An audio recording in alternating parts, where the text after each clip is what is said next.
Meus amigos, bom dia. Estamos novamente aqui no nosso portal R2 Direito e hoje com um tema polêmico, né? Direitos humanos já é um tema polêmico. Então, se juntarmos direitos humanos com religião, poderíamos dizer que temos, então, duas polêmicas.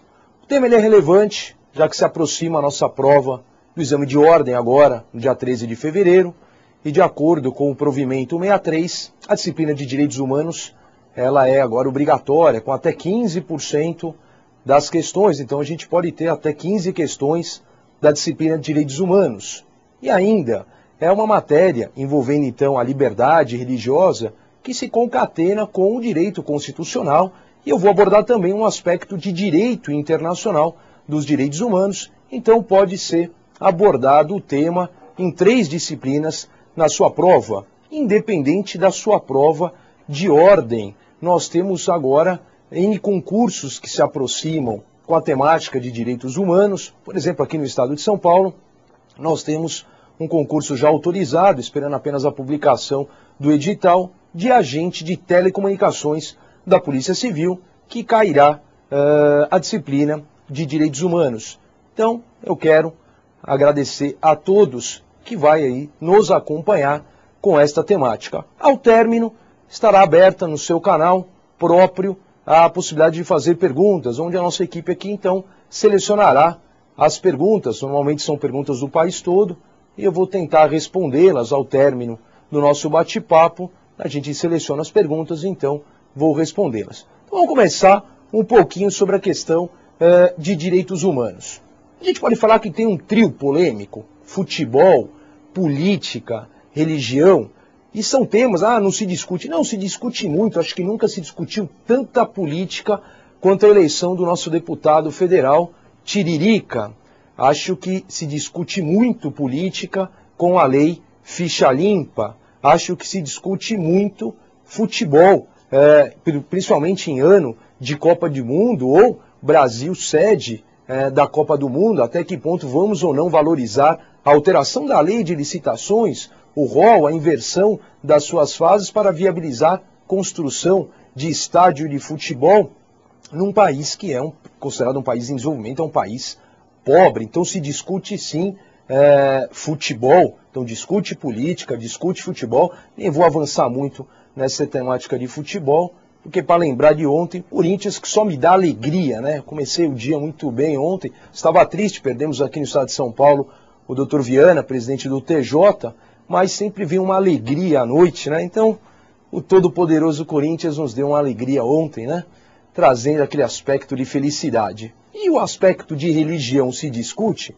Se discute sim, porque nós temos mais uma polêmica de um acordo assinado entre a República Federativa do Brasil e o Estado do Vaticano, que é onde eu vou chegar. Então nós vamos bater um papo um pouquinho sobre a normativa internacional envolvendo a liberdade religiosa e também então, os aspectos polêmicos no Brasil e no mundo. Bom, inicialmente a ideia de direitos humanos. Já havia falado na palestra de outubro, nas Grandes Liberdades, vamos parar com essa ideia que direitos humanos é o direito do infrator da lei, é o direito do marginal, é o direito do humano. Pode parar, é direito dele também, mas eu já havia comentado, vou insistir sempre nisso, direitos humanos é o direito do ser humano. Ele tem a característica da inerência, é dele, não importa onde ele esteja, é universal, sempre vai acompanhá-lo. E uma grande característica que acompanha os direitos humanos, acho que desde o Código de Hammurabi, em 1690 a.C., é a liberdade. Não só a liberdade de locomoção, mas as grandes liberdades públicas e individuais. E uma delas é a questão da liberdade religiosa. Então, já de cara, para nós não confundirmos alguns termos técnicos, muito se confunde entre ateu e o agnóstico. Lembrando que o ateu nega a existência de Deus. O ateísmo, que significa em grego a negação de Deus. Enquanto o agnóstico alega a impossibilidade de provar a existência ou não de Deus. Então, já vamos partir dessa premissa, há uma diferença entre ateu e o agnóstico. vamos agora avançarmos numa evolução rápida, histórica, no aspecto religião. Mas por que esta revolução, essa evolução histórica e por que não dizer uma revolução também de ideias no aspecto religioso? Bom, basicamente a gente começa a falar de uma divisão histórica, organizada e internacional nos Tratados Internacionais dos Direitos Humanos em 1945. Ao término da Segunda Guerra Mundial, em maio de 45, as lideranças do eixo vencedor, então o bloco norte-americano, se reúnem na cidade de São Francisco e lá eles vão formular a chamada Carta da ONU. A Carta da ONU, conhecida como Carta de São Francisco, é a que vai inaugurar, formalizar e criar a primeira pilastra, porque ela inaugura a ONU. Até então a ONU inexistia e nós tínhamos o que a gente chama de Sociedade das Nações. Começou como Liga das Nações, vindo do Tratado de Versalhes em 1919, após o término da Primeira Guerra Mundial em 1918. Então estamos em 1945. É criada a ONU e com a Carta da ONU eu inauguro esse sistema, então, sistemático, organizado, internacional de direitos humanos. E logo no seu artigo 1º da Carta da ONU, ele vem escrito mais ou menos assim, que os propósitos das Nações Unidas são conseguir uma cooperação internacional para resolver os problemas internacionais de caráter econômico, social, cultural ou humanitário, e para promover e estimular o respeito aos direitos e às liberdades fundamentais para todos. E olha esse finalzinho, sem distinção de raça, sexo, língua ou religião. É uma premissa isso em tudo que é norma da ONU. Sempre ela traz, sem qualquer tipo de discriminação, de origem, raça, cor, sexo, convicção filosófica, política, sociológica. Então eu estou abrindo a Carta de Criação da ONU. E ela fala sem qualquer tipo de preconceito, sem qualquer tipo de discriminação. A mesma Carta da ONU, a Carta de São Francisco de 45, ela continua além do artigo 1º, ela vai lá no artigo 13 e diz assim: a Assembleia Geral iniciará estudos e fará recomendações destinadas a promover uma cooperação internacional nos terrenos, então, novamente, econômico, social, cultural, educacional, sanitário e favorecer o pleno gozo dos direitos humanos e das liberdades fundamentais por parte de todos os povos, sem distinção de raça, sexo, língua ou religião. Você pode pensar, é uma recomendação, é verdade, assim, não está punindo, uma lei sem punição, uma norma sem punição, então está só recomendando. A ONU, é verdade, as lideranças, elas começaram a pecar no linguajar, ao colocar sem qualquer discriminação em religião, sem qualquer preconceito religioso. Hoje uma doutrina humanista acaba criticando isso. Quer dizer que tem que ter alguma religião? Não tem que ter alguma religião? A ideia realmente era retirar esse termo, né? Tendo ou não tendo uma religião, seria o melhor. E fechando então essa primeira pilastra de organização internacional, o artigo 55 da mesma carta, ela fala assim, que foi a base até da Declaração Universal de 48. Com o fim de criar condições de estabilidade e bem-estar necessárias às relações pacíficas e amistosas entre as nações, baseadas no respeito ao princípio da igualdade de direitos e de autodeterminação dos povos, as Nações Unidas devem favorecer o respeito universal e efetivo aos direitos humanos e das liberdades para todos, aí novamente, sem distinção de raça, sexo, língua ou religião.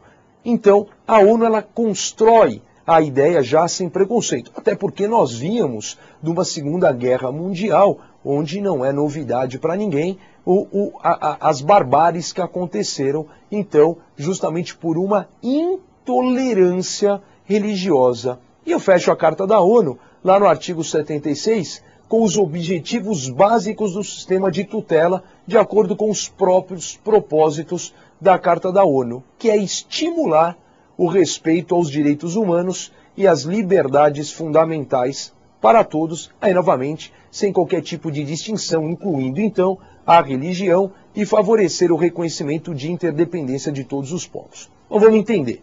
Acabou a Segunda Guerra Mundial, eu crio a ONU e já venho trazendo uma série de recomendações de funcionamento, de organização da ONU. Bom, tudo sem preconceito. Tudo que for norma de direito internacional dos direitos humanos tem a obrigatoriedade de respeitar a Carta da ONU, a Carta de 45. E a Carta de 45, com base no artigo 55 que eu acabei de lembrar para os senhores, ela traz uma recomendação que virou a Declaração Universal dos Direitos Humanos, que é a base, a segunda base estrutural do Sistema Universal dos Direitos Humanos. E na Declaração, você lembra que na Carta da ONU foi logo no artigo 1º, e na Declaração Universal, logo no artigo 2º, eu já tenho assim: todo ser humano tem capacidade para gozar os direitos e as liberdades estabelecidos nesta declaração, sem distinção de qualquer espécie, seja de raça, cor, sexo, língua, religião, opinião política ou de outra natureza, seja origem nacional, social, riqueza, nascimento ou qualquer outra condição. Então eu abro a Declaração Universal, novamente sem qualquer tipo de preconceito. Eu vou ainda na Declaração Universal, ela é curtinha, ela tem 30 artigos, lá no 15, no 16, fala mais ou menos assim: que os homens e mulheres de maior idade, sem qualquer restrição de raça, nacionalidade ou religião. Então sempre eu parto dessa premissa: tem o direito de contrair matrimônio e fundar uma família. Então ela vai trazer liberdade. A declaração traz uma palavra para resumir a declaração: são liberdades. Ela traz novamente mais uma liberdade. Já mais um artigo para a gente finalizar a Declaração Universal, o artigo 18, também traz que todo ser humano tem direito à liberdade de pensamento, de consciência. Eu vou falar da liberdade de consciência numa evolução constitucional brasileira, que é importante, em determinado momento, retirar a palavra crença e deixar a palavra apenas consciência. Então a Declaração Universal fala aqui da liberdade de pensamento, de consciência, de religião, e este direito de religião inclui a liberdade de mudar de religião ou crença, e a liberdade de manifestar esta religião ou crença pelo ensino, pela prática, pelo culto e pela observância, isolado ou coletivamente, em público ou em particular. Olha que interessante, a Declaração Universal em 48 fala do ensino religioso e ela não traz o linguajar de ter ou não ter. Fala em mudar da religião A para B. Então eu parto da premissa que eu tenho uma religião. Isso, eu insisto, na crítica é muito ruim. Só para não deixar passar batido, eu vou lembrar também das regras mínimas para o tratamento de reclusos, dos presos, lá de 55, já que todo mundo acha que direitos humanos são só os direitos dos presos, mas o recluso, segundo a ONU, que tem uma norma específica de 55, também tem, por óbvio, ele é ser humano, é inerente a ele, também tem este direito.